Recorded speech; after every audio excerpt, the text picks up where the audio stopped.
Bueno, ahí tenemos al amigo Vicky González hablando de la idea ritual de la coca, de la hoja de coca, por supuesto, la idea ritual de la hoja de coca. Hay gente que lee la suerte con hojas de coca, etcétera. Después hay gente que toma infusión de coca y todo eso.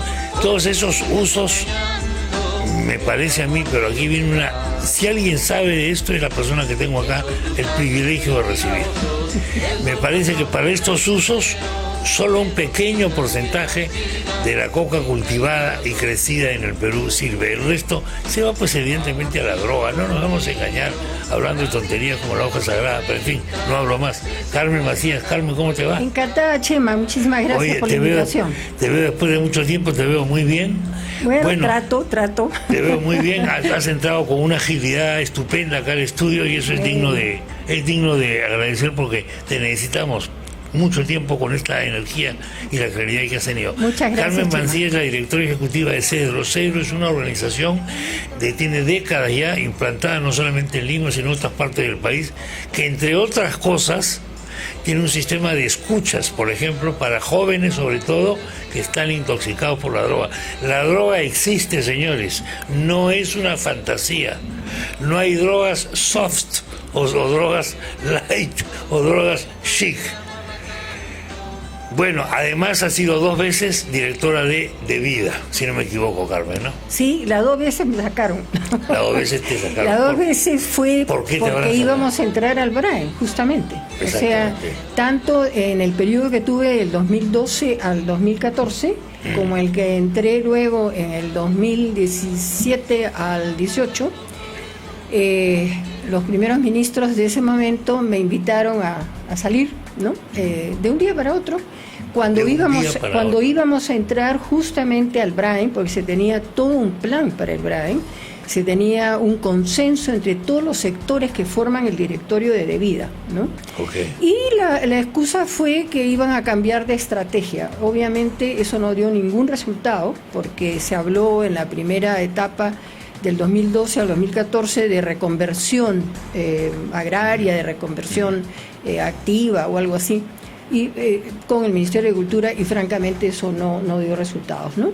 Ahora, tú has hablado de algo muy importante que es la cadena. Cuando nosotros hablamos de la cadena, hablamos del sembrío de la hoja de coca, que como muy bien ha dicho tu invitado anterior, solamente en un 10% o un 12% va para los usos tradicionales. Se supone que en el Perú chachan coca alrededor de 3 millones de personas. Cuando vienen a las ciudades, por ejemplo a Lima o a Chiclayo o a las grandes ciudades, a Trujillo, Arequipa, dejan de chachar la coca, ¿no? La mayoría, no todos. Y respetamos obviamente el chachado tradicional, ¿no? Y el rito a la Pachamama, a la tierra, claro. Por supuesto que lo respetamos. Pero, como también muy bien ya se ha dicho, el 90 o 95% del sembrío de hoja de coca va para las drogas cocaínicas, pasta y drogas cocaínicas. Eso está comprobado. ¿Cuántas hectáreas tendremos ahora? ¿Sabemos? Mira, según el Departamento de Estado norteamericano, estamos alrededor de 87.000, 88.000, ¿no? Según las Naciones Unidas, 79.000, 80.000. El problema es que el Estado peruano, el gobierno peruano, los gobiernos peruanos no han hecho ninguna medición desde el 2019. Okay. O sea, la última medición ha sido justamente en el 2019. Se hacen mediciones o se deberían hacer mediciones cada año. Sí. Entonces, por ejemplo, cuando yo dejé la gestión en el 2014, habíamos disminuido, según las Naciones Unidas, que hizo la medición en el 2015, habíamos disminuido 6.5 el territorio, digamos, o la producción de hoja de coca, ¿no? Los embrios de hoja de coca. Luego aumentó un poco y al 2019 se supone que teníamos 75.000 hectáreas. Y el gobierno planteó que quería, en esa época, la persona que manejaba de Vida, que no querían medir porque iban a sofisticar un poco las mediciones. Sin embargo, yo creo que es muy importante sincerar qué está pasando, sí. ¿no? No hay peor cosa que la de ocultar lo que está pasando. Cuando se habla del peligro de la droga, etcétera, etcétera, que todo el mundo conoce y nadie puede negar, pues, de que la drogadicción es un problema, ¿no? De diferentes drogas, y la cocaína y la pasta básica de cocaína y todo. Algunos se salen por la tangente, no se preocupen, vamos a industrializar la hoja de coca. Ese es un engaño, muchachos. ¿Cuánto se puede industrializar la hoja de coca? Poquísimo. Ni siquiera las 10.000 hectáreas que compra ENACO, ¿no? ENACO llega muy tarde. Sí. De lo que yo tengo la experiencia, ENACO no tiene una gerencia ágil. Entonces llegan primero los narcos y compran ¿no? Incluso en la coca legal, en la hoja de coca legal que está en Yanatil, en el Cusco, ¿no? En toda esta zona, no se compra lo que realmente debería comprarse en el tiempo que debería comprarse. Entonces, esas 10.000 hectáreas, no son totalmente legales, porque también algo se desvía a lo ilegal. La industrialización ha fracasado en Bolivia. Bolivia se llena la boca que la industrialización de la hoja de coca va a salvar al Perú, que no sé cuánto. No, eso no es cierto. La industrialización, hacen caramelitos, hacen mate de coca. Caramelos, mate de coca, algunas otras cositas he visto interesantes. El otro día probé, por ejemplo, un helado de coca, muy bueno. Pero claro, para industrializar, para hacer helado de coca, lo que necesitas de cantidad de coca es muy pequeña, ¿no? Además se han hecho estudios muy serios en laboratorios del mundo, en Inglaterra, en Estados Unidos, en Canadá, y se ha hecho también con el instituto acá, con Mary Penny, que es una de las grandes investigadoras sobre diversas cosas, pero también sobre la harina de coca. La harina de coca. Y para que tú, por ejemplo, Chema, tomases el calcio requerido de un vaso de leche, tendrías que comerte un bol de este tamaño de harina de coca que te intoxicaría, ¿no? Claro. Entonces, claro, hay una sensación de euforia, de energía con la hoja de coca, pero la hoja de coca no alimenta. No, claro que no. De ninguna manera, ¿no? Sí te mantiene el cansancio, la caminata, ese tipo de cosas cuando la masticas. Bueno, porque disfraza también el cansancio, ¿no es cierto? Así es. Pero eso no quiere decir que sea alimento. Entonces, no, alimento es evidente. La industrialización realmente no funciona, ¿no? Después, el otro término que se emplea mucho es esto de la hoja sagrada. No sé quién la ha consagrado. Bueno, en el tiempo de los incas solamente chacchaba un sector entre comillas privilegiado, sí, claro, ¿no es cierto? Y también se ofrecía en rituales, pero no era generalizado el consumo.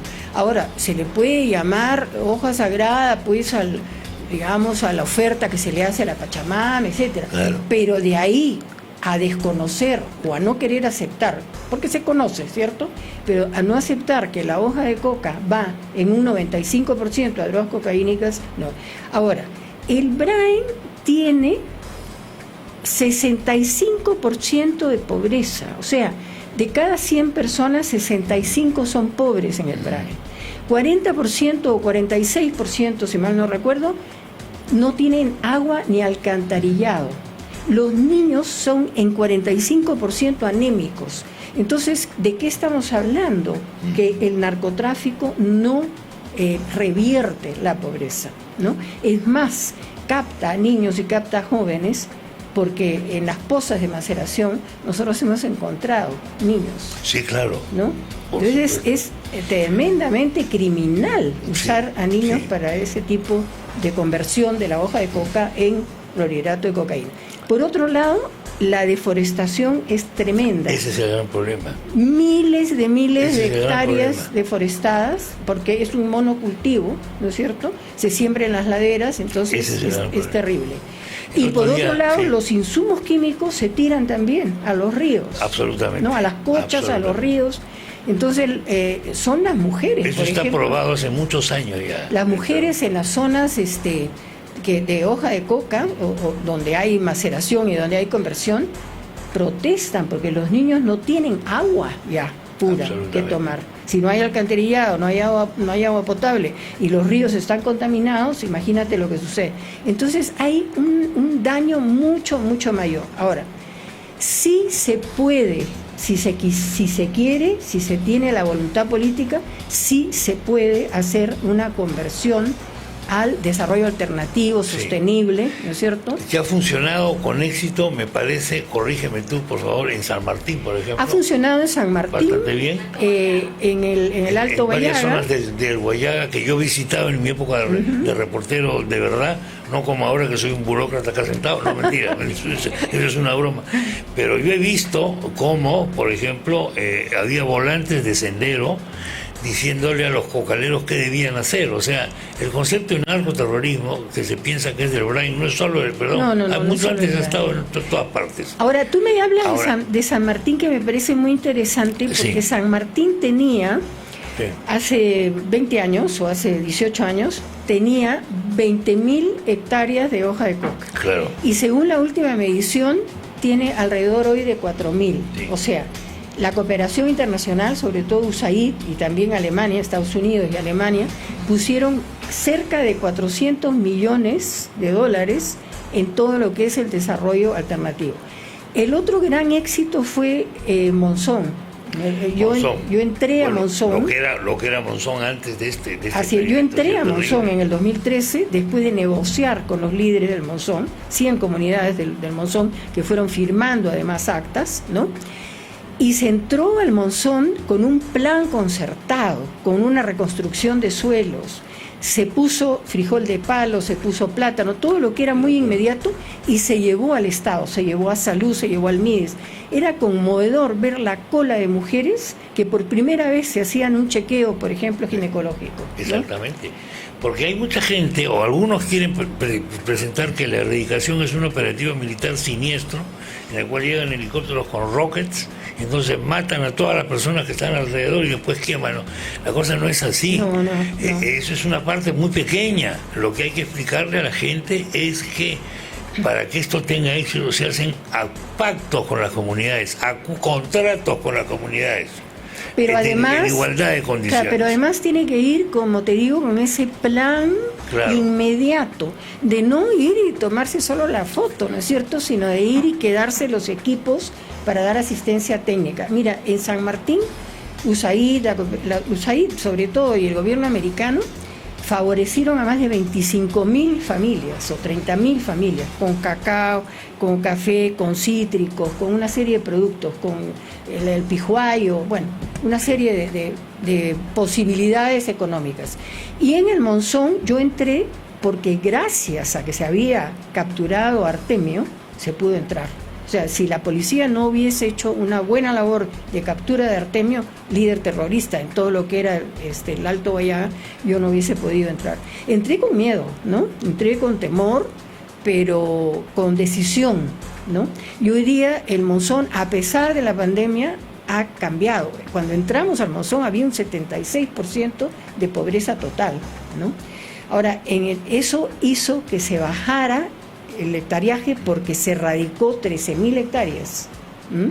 Pero ahí pues tienes que ir con la verdad, o sea, hablar con las personas y decir, sí, se va a erradicar, pero vamos a tener un plan con ustedes que los va a sacar adelante. Hoy día hay hasta turismo de kayak, etcétera, en el Monzón. Hay café, hay cafeterías, ¿no? Entonces, la gente no quiere vivir con violencia. Y mira, en un estudio que ha hecho Gino Costa con auspicio del BID y la Defensoría del Pueblo, se ve que el 40% de la gente que ha cometido un delito ha consumido promedio 6 horas antes alguna droga. Claro, ¿no? Eso y el 15% había consumido pasta básica de cocaína y cocaína. Ahora, el desarrollo es fundamental. Nosotros en Cedro tenemos con los gobiernos rurales 39 telecentros. Telecentros quiere decir centros de cómputo con asistencia técnica, con capacitación digital, etcétera, financiados por USAID, por el gobierno americano, pero con la participación ya de los alcaldes que están pagando el Internet. En este momento estamos en conversaciones con Internet para todos, para irnos ya a 100 comunidades más, primero una etapa de 50, para poner Internet para la gente. La gente necesita propagandizar sus productos, capacitarse, saber cómo exhibe las cosas que está haciendo. La gente necesita comunicarse con su familia. Y lo más importante también es que en este momento estamos haciendo ecosistemas económicos. ¿Para qué? Para que las fintech, toda esta tecnología financiera, ¿no?, que hay, acabamos de firmar un convenio con la Asociación de Fintech del Perú, pueda llegar y la gente no tener que desplazarse por inseguridad, por dejar su trabajo, etcétera, ¿no? Entonces, como ves, Cedro también ha tomado líneas muy positivas de desarrollo. No es solamente hablar de la droga, no es solamente decir no consumas o no produzcas hoja de coca. Es importante plantear alternativas. Entiendo. ¿Qué es lo que va a suceder? Hemos visto a esta camarada Vilma, ese será su seudónimo, no sé, con una serie de amenazas si se produce la erradicación. Entonces, no sé de qué antigüedad era el video ese que ha salido de... Al parecer es reciente. Es reciente, ¿no? Al parecer. ¿Es antes de que nombre al nuevo ministro o después en paralelo? Entonces ya la cosa pues es muy complicada porque claro, estás hablando ya de grupos armados. Sí, entonces exacto. La pregunta es si nosotros le vamos a hacer caso a la camarada de Vilma o qué. Mira, ese es el problema que tenemos en este momento. Si uno se diera al temor, en este momento no estaríamos acá, ¿no? Hombre, claro. O sea, si uno se diera al temor, yo no estaría tampoco dirigiendo Cedro, ¿no es cierto? Entonces yo creo que hay que tener firmeza, pero hay que hablar con la verdad, ¿no? Yo nunca tuve una amenaza de cocaleros. Tuve amenazas, pero no fueron de cocaleros, ¿no? Ahí lo dejo, ¿ya? No fueron de cocaleros. No fueron de cocaleros. Nunca tuve un paro de cocaleros, sí, ¿no? Entramos a Huipoca, donde una persona cocalera nos esperaba con un machete, ¿no? Pero se conversó, se habló. Y ¿Cuándo fue eso del bueno, en machete? el primer gobierno de Ollanta, ¿no? El primer gobierno de Ollanta nos esperaba. Tú sabes que yo una vez me fui a Aucayacu en un día que había paro cocalero con toda mi carretera. Me fui estaba en RPP con el que era el corresponsal de RPP en Tingo María. Nos fuimos entre moto y Dodge patitas, como digo yo, ¿no? Y ¿sabes cómo me recibieron las mujeres? Con esas hojas con espinas, ¿cómo se llama eso? No, esas hojas, pita se llamaba acá en Lima, es una vez. No sé qué nombre tiene. Bueno, entonces me rodearon con esto. Bueno, ¿qué querían? Querían salir al aire y salieron al aire, evidentemente, ¿no? ¿Cómo no iban a salir al aire? Pero naturalmente tienes todo el aire a tu disposición, le dije. Eso ha ocurrido, bueno, hace ya muchos años. Después es que se han producido ya las intervenciones y bueno, lo que está pasando ahora con la carretera interoceánica, con el paso de Inambari y todo, es realmente hay un bloqueo. Es muy preocupante el bloqueo, ¿no? Pero también el bloqueo sucede después de haber tenido, pues, la gente, ¿cómo te puedo decir?, expectativas de otro tipo, ¿no? Les has creado expectativas. En toda campaña electoral se crean expectativas. El problema es crear expectativas que sabes que no puedes cumplir porque son ilegales. Así es. Porque las expectativas que se han creado en materia de coca son ilegales. Lamento tenerlo que decir así. Porque la droga mata, sí. Y los narcos matan también. Claro, la violencia obscena que ha habido con 16 o 18 muertos en el Braen. Eso sí, terrible, realmente terrible. Han muerto hasta niños, ¿no? Con niños, entonces sí se genera muchísima violencia, ¿no? Tanto por el consumo se genera una violencia biológica, digamos, sí, ¿no?, como una violencia social en todo lo que es la cadena de producción. Y lo que tú puedes observar en los lugares de mayor sembrío de coca, Braen, por ejemplo, el distrito de Samugari, ¿no?, que es uno de los que más siembra, ¿no?, es que no hay un desarrollo. O sea, la pobreza sigue siendo terrible en esos lugares, ¿no? Como te decía, el Braen tiene una pobreza de 46%. Ucayali y Loreto, que están también siendo lugares de sembrío, ¿no?, y que además por el efecto globo de Colombia, que Colombia está erradicando muchísimas hectáreas de hoja de coca, está pasando al Perú, en los narcos, porque acá están muchísimo más, digamos, regios. Desde la famosa, el operativo Colombia, etcétera, que se hizo hace varios años más, lo que pasó fue que desplazó mano de obra, entre comillas, al Perú, pues. Así es. Y desplazó fábricas de cocaína al Perú. Ahora, y coca al Perú, eso está clarísimo. Yo me atrevería a decir que estamos en un momento donde la sociedad civil, la empresa, tiene que meter el hombro, ¿no? Sí, o claro. sea, tiene que meter el hombro en el sentido de creatividad, de hacer cosas, ¿no? Nosotros, por ejemplo, estamos trabajando también en Cedro en la lucha contra el COVID, en Loreto, con socios, hay que hacer alianzas, ¿no? Con USAID estamos financiados con ellos y hemos hecho, por ejemplo, una alianza maravillosa con Esperanza Amazónica, que son barcos que están auspiciados. Sí. Hay barcos de la Marina de Guerra del Perú que también hacen, y del MIDIS, que también hacen muy buena labor por los ríos, pero estos son auspiciados por la Casa Real Británica. Y acabo yo de estar en Loreto y van estos barcos. ¿Qué ruta siguen estos barcos? Siguen el Marañón, por ejemplo, y otros ríos también, otros afluentes del río, y van parando en aquellas comunidades ribereñas donde no llega el Estado. Yo acabo de estar en avión, por supuesto, Iquitos, en bus hasta Nauta, y de Nauta en deslizador hasta el barco. Hemos dormido también en el barco. Y Cedro está contribuyendo con Esperanza Amazónica con 6 psicólogos. ¿Por qué? Hombres y mujeres que permanecen en las comunidades, bajan a las comunidades, porque hay muchísima violencia familiar, muchísima violencia contra la mujer. Sí. En el barco, toda la tripulación es loretana, lo cual también genera trabajo para los loretanos, el médico, el cocinero, el capitán, etcétera. Bueno, es una maravilla. Amanece uno en el barco y ya a las 6 de la mañana, 6:30, está la cubierta llena de gente dignamente sentada, esperando sus análisis, los niños para ver su anemia, el fierro que le van a dar a los niños, oftalmología, odontología, etc. Entonces, yo creo que si los gobiernos en general, y por supuesto, se dieran cuenta de la creatividad y del aporte de la sociedad civil y de las empresas, acogerían mucho más las alianzas que se pueden hacer. ¿Qué ocurriría con el Perú si se llega a sentar la idea esta de que no hay que erradicar, etcétera? O sea, a nivel internacional, ¿cómo nos coloca esto a nivel internacional? A nivel internacional, a veces no tenemos la perspectiva de esto. ¿En qué lista entramos? ¿En qué situación Bueno, quedamos? Estaríamos rompiendo pactos, rompiendo convenios, ¿no? Con Naciones Unidas, con la Convención de Viena, con la OEA, o sea, estaríamos realmente en una situación muy precaria. Y además, si hoy día se calcula que tenemos, vamos a poner conservadoramente 80.000 hectáreas, imagínate, pues nos vamos a convertir en un narcoestado. Exactamente. ¿No? Y eso trae repercusiones internacionales fuertes para el Perú. Terribles, nos coloca en situación muy terribles. delicada.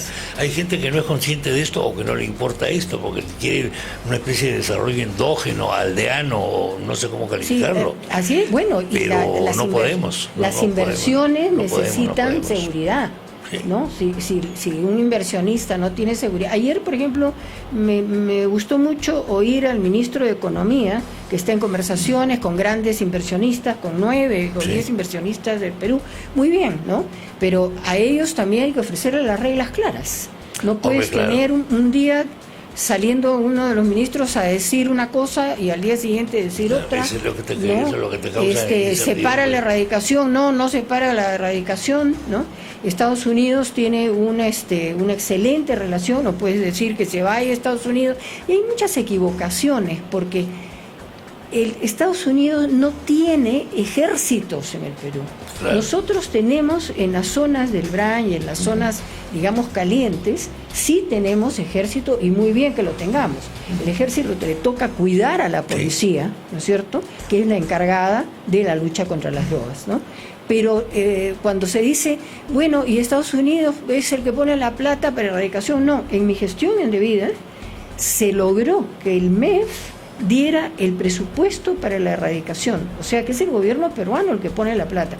Estados Unidos obviamente tiene un rol muy importante en ayudarnos en asistencia técnica en la cuestión de la lucha antidrogas, y la DEA.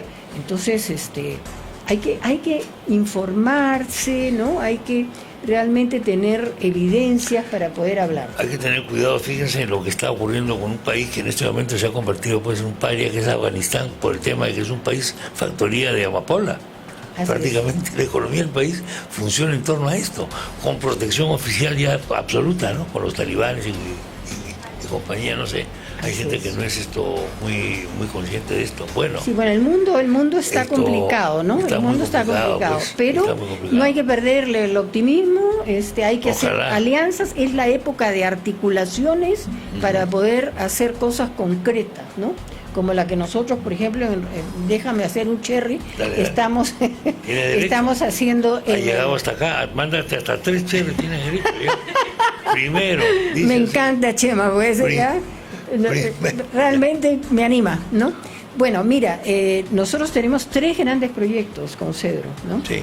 Pero todos son en la Amazonía, también en Arequipa, también en Trujillo, cuando hablamos de la integración de venezolanos. Hoy que también está esto en el Candelero, nosotros tenemos un proyecto muy interesante que financia ID y también la cooperación alemana, la GIZ, ¿no?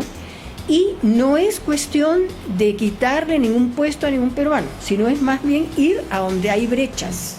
O sea, cuando hay brechas, cuando no hay médicos, cuando no hay tecnólogos, enfermeras, psicólogos, los venezolanos pueden cubrir. Y mañana estoy firmando un convenio con la aviación peruana en un hermoso programa que también se llama Alas de Esperanza. Y ya hemos ido con 35 venezolanos a los sitios más apartados del Perú, que no te puedes imaginar, ¿no? Para ir también sondeando dónde es que pueden los venezolanos ser más útiles. Están totalmente dispuestos. Entonces, es un enfoque muchísimo más proactivo. Sí. Y creo que eso es lo que hay que en este momento tener, ¿no? Carmen, te agradezco mucho la visita, muchos éxitos en tu gestión. Y gracias, Chema. Este tema es muy importante, a pesar de que algunos lo ven como una cosa secundaria, no es secundaria, porque nos puede colocar en situación muy complicada desde el punto de vista internacional si el gobierno de turno hace la vista gorda ante el tema de los cultivos ilegales de coca, que son de lejos los mayores que tenemos en el Perú. Gracias, Carmen. Un abrazo, Chema.